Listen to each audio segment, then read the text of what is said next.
অফিসের কাজের ব্যস্ততার ফাঁকে অনেক কষ্টে ছুটি ম্যানেজ করে চললাম মামা বাড়ি। মামাতো ভাইয়ের বিয়ে, যেতেই হবে, না গেলে বেজায় বিপদ। মামা মামি কেউ ছেড়ে কথা বলবে না। এই রে, আকাশে মেঘ ডাকছে, বৃষ্টি এবার নামলো বলে। যে কথা সেই কাজ।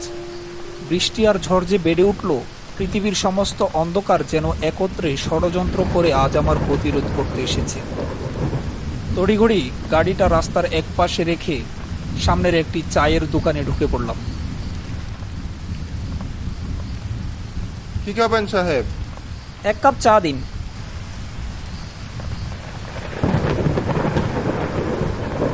অন্ধকার আকাশে গটগট করে মেঘ ডাকছে।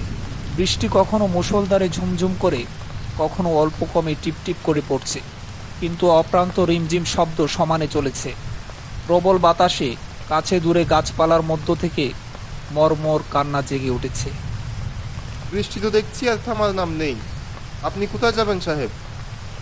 হরিশপুর। তা তো এখান থেকে অনেক দূর।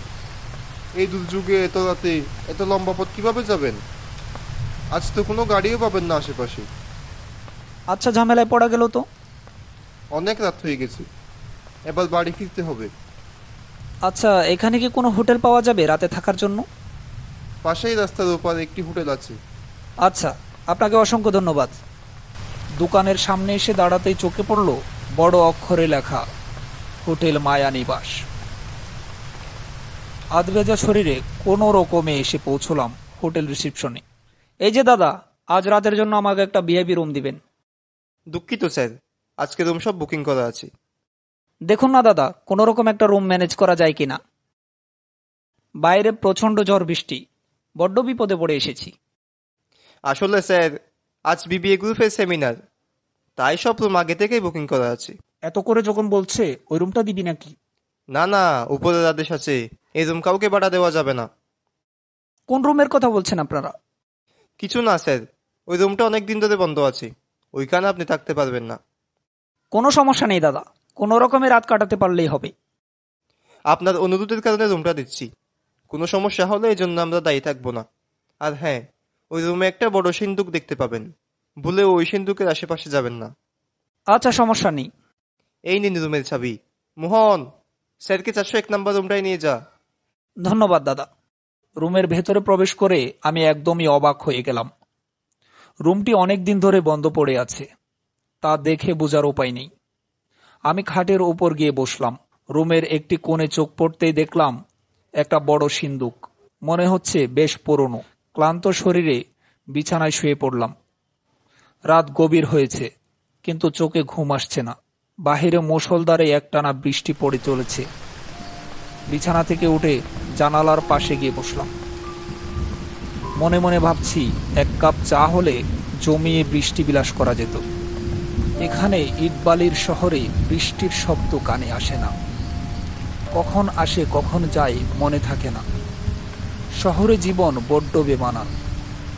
শৈশবে যার বেড়েছে জীবন সবুজ শ্যামল গ্রামে।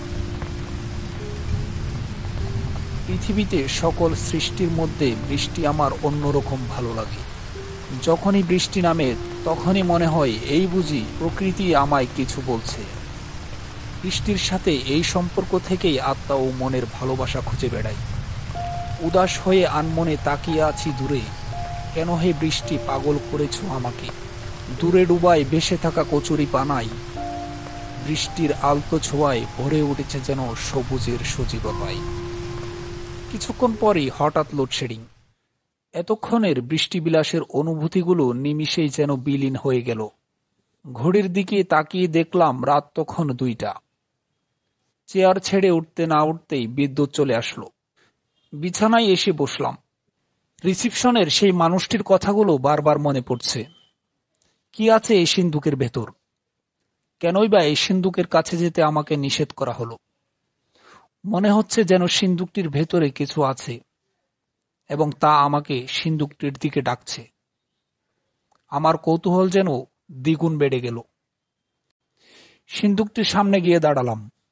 সিন্দুকটি খোলার ঠিক সাহস পাচ্ছিলাম না। একদিকে লোকটির নিষেধ, অন্যদিকে মনের তীব্র কৌতূহল। অবশেষে সিন্দুকটি খোলার চেষ্টা করছি। সিন্দুকটির ঢাকনা এতটাই ভারী যে একজনের পক্ষে তা খোলা প্রায় অসম্ভব। গায়ের সমস্ত শক্তি দিয়ে ঢাকনাটি খোলার জন্য চেষ্টা করতে লাগলাম। অবশেষে ঢাকনাটি খুলে গেল। সিন্দুকের ভেতরে যা দেখলাম তা দেখে এতক্ষণের কৌতূহল নিমিষেই মিটে গেল। সিন্দুকের ভেতরে পড়ে আছে একখানা জামা। খেয়াল করে দেখলাম জামার গায়ে লেগে আছে ছোপ ছোপ পুরনো রক্তের দাগ। এমন সময় কেউ একজন দরজায় নক করলো। এত রাতে আবার কে আসলো? দরজা খুলে দেখলাম একজন ডেলিভারি বয় হাতে একটা খাবারের বক্স নিয়ে দাঁড়িয়ে আছে। আমি তাকে জিজ্ঞেস করলাম, কে আপনি? আমি এবিসি ফুড ডেলিভারি থেকে এসেছি। আপনার একটা পার্সেল ছিল। আমি তো কোনো খাবার অর্ডার করিনি। লোকেশন তো এই জায়গাতে দেওয়া আছে, হোটেল মায়ানিবাস, রুম নাম্বার 401। স্যার, পার্সেলটা রিসিভ করে আমাকে বিদায় দিন। আচ্ছা, এদিকে দিন। এই যে আপনার পেমেন্ট নেবেন না?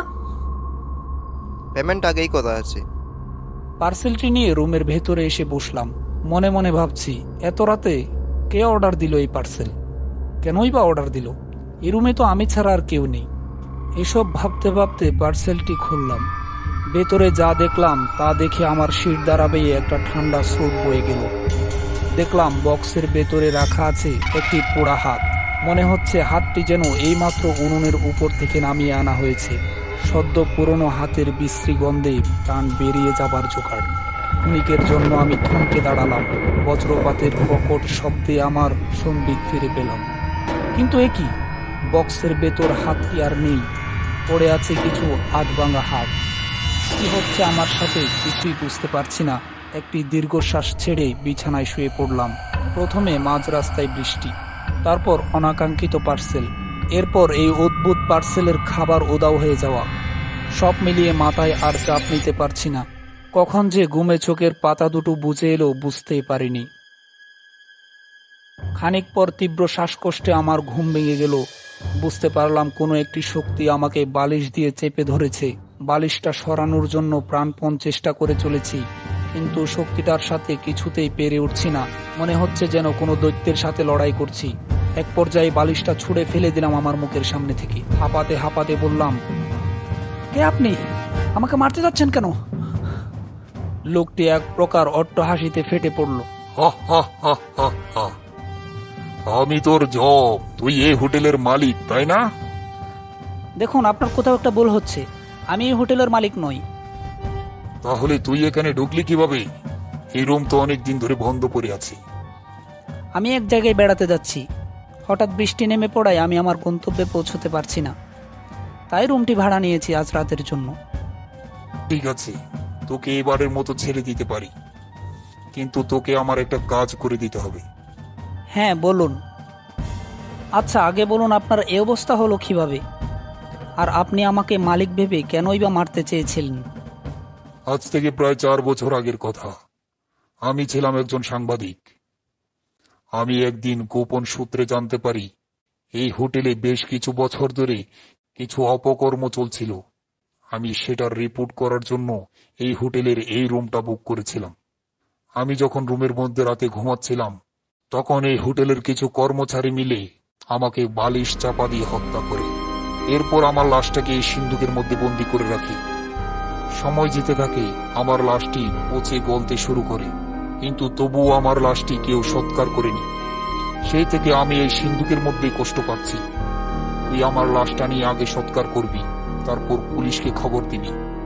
আমার খুনিদের শাস্তি দেখতে পারলেই আমার আত্মা শান্তি পাবে। আচ্ছা, ঠিক আছে। আপনার সাথে যা করা হয়েছে তা সত্যিই অন্যায় করা হয়েছে। আমি তাদেরকে অবশ্যই শাস্তি দেওয়াবো। পরদিন খবরটি পুলিশ স্টেশনে পৌঁছানোর পর ঘটনার সাথে সম্পৃক্ত সবাইকে পুলিশ গ্রেপ্তার করেন।